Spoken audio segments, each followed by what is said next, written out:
दोस्तों, होम्योपैथिक दवाओं को खाने का सबसे अच्छा तरीका होता है कि हम हमेशा खाली पेट इन दवाओं को खाएं।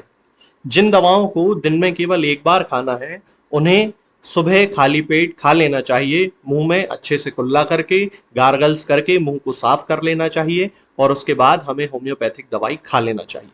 जिन दवाओं को दिन में 2 बार या 3 बार या 4 बार खाना होता है, उन दवाओं को खाली पेट खाने का मतलब होता है कि हम उन दवाओं को खाने के लगभग आधे घंटे पहले या फिर 2 से ढाई घंटे बाद ही खाएं। और उस स्थिति में भी हमारे मुंह में किसी भी वस्तु का, किसी भी चीज का स्वाद नहीं होना चाहिए, ना ही हमारे मुंह में किसी भी चीज की गंध होना चाहिए, जिससे कि ये होम्योपैथिक दवाएं हमारे शरीर पर बहुत अच्छे तरीके से काम कर सकती हैं। नमस्कार दोस्तों, मैं डॉक्टर स्वप्निल सागर जैन निरामय होम्योपैथी के अपने इस YouTube चैनल पर आप सभी का बहुत बहुत स्वागत करता हूं। दोस्तों, हम आज बात करेंगे पायरिया के बारे में, यानी कि पेरियोडोंटाइटिस के बारे में। तो मैं आपको बताऊंगा कि पायरिया क्या है, ये किन कारणों से डेवलप होता है और किन होम्योपैथिक दवाओं से हम पायरिया को पूरी तरह से ठीक कर सकते हैं।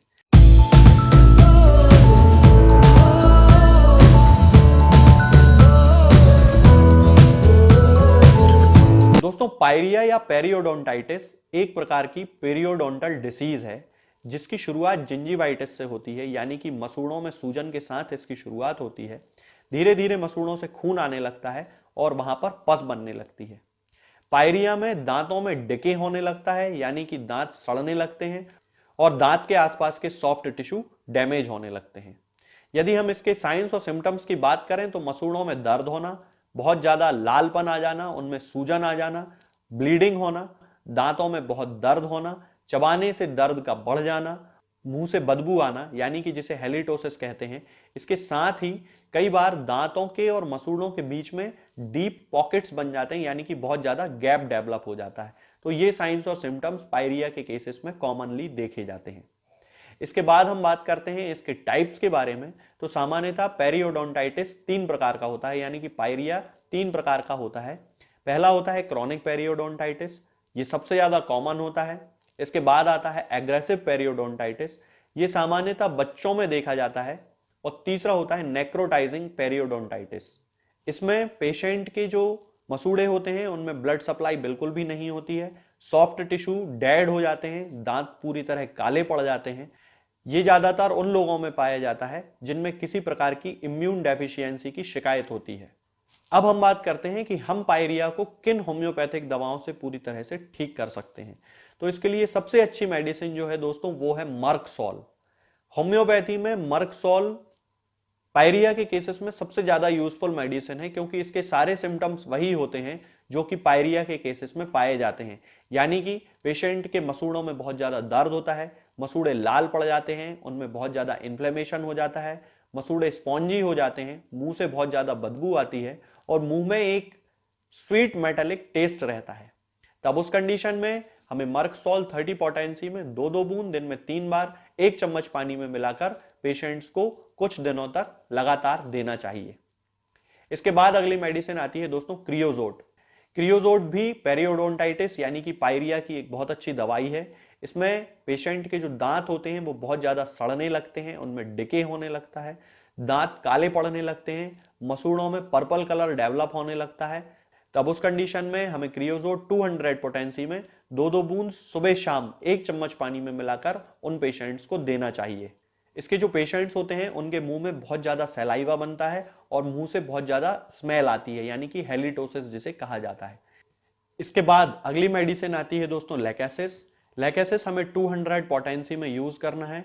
इसकी 2 बूंद सुबह और 2 बूंद शाम को 1 चम्मच पानी में मिलाकर केवल 3 दिन लेना है और उसके बाद 15 दिन का हमें गैप करना है।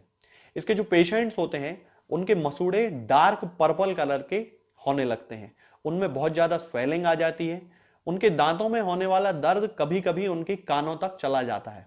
और इसका सबसे जो खास सिम्टम है वो ये है कि पायरिया के केसेस में उनके चीक्स में, यानी कि उनके गालों में भी बहुत ज्यादा सूजन आ जाती है। तब उस कंडीशन में हम लैकेसिस का उपयोग कर सकते हैं।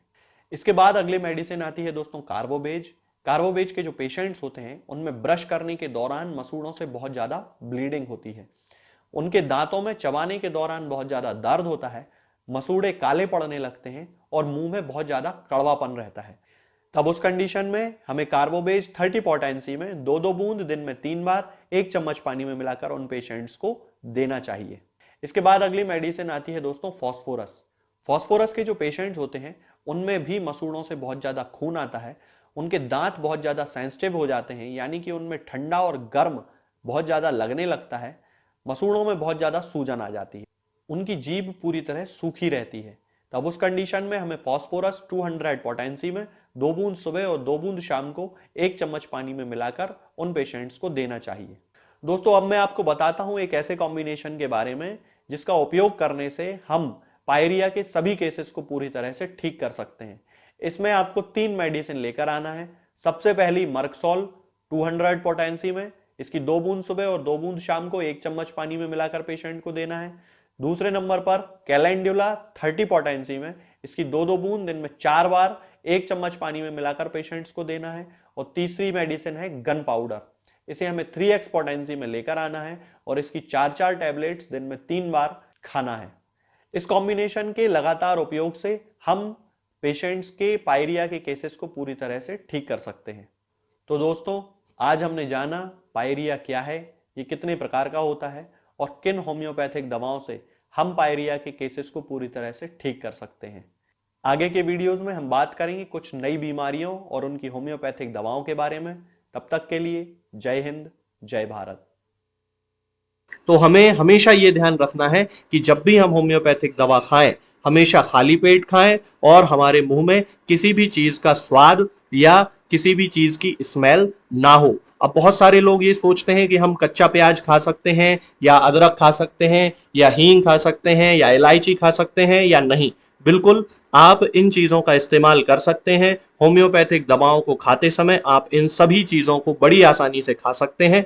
बस याद ये रखना है कि जब भी आप होम्योपैथिक दवा खाएं इनमें से किसी भी वस्तु का किसी भी चीज का स्वाद आपके मुंह में ना हो, यानी कि जब भी आप इन्हें खाएं तो इनके खाने से या तो आधे घंटे पहले होम्योपैथिक दवा खा लें या फिर इन्हें खाने के 2-2.5 घंटे बाद, जब कि आपने मुंह में अच्छे से कुल्ला कर लिया हो, अच्छे से गार्गल्स कर लिए हो, तब इन होम्योपैथिक दवाओं को खाएं तो आपको हमेशा होम्योपैथी के सबसे अच्छे रिजल्ट देखने को मिलेंगे। लोग गलती यही कर देते हैं कि वो प्याज खाना छोड़ देते हैं, कच्चा प्याज, लहसुन, अदरक, हींग सब खाना छोड़ देते हैं, लेकिन फिर भी उनको मुंह में सफाई ना होने के कारण होम्योपैथिक दवाओं का अच्छा रिजल्ट देखने को नहीं मिलता है। ये होम्योपैथिक दवाएं आपको किसी भी ऑनलाइन फार्मेसी पर या आपके घर के नजदीक किसी भी होम्योपैथिक मेडिकल स्टोर पर बड़ी ही आसानी से उपलब्ध हो जाएंगी। ये दवाएं हर होम्योपैथिक फार्मेसी पे उपलब्ध होती हैं।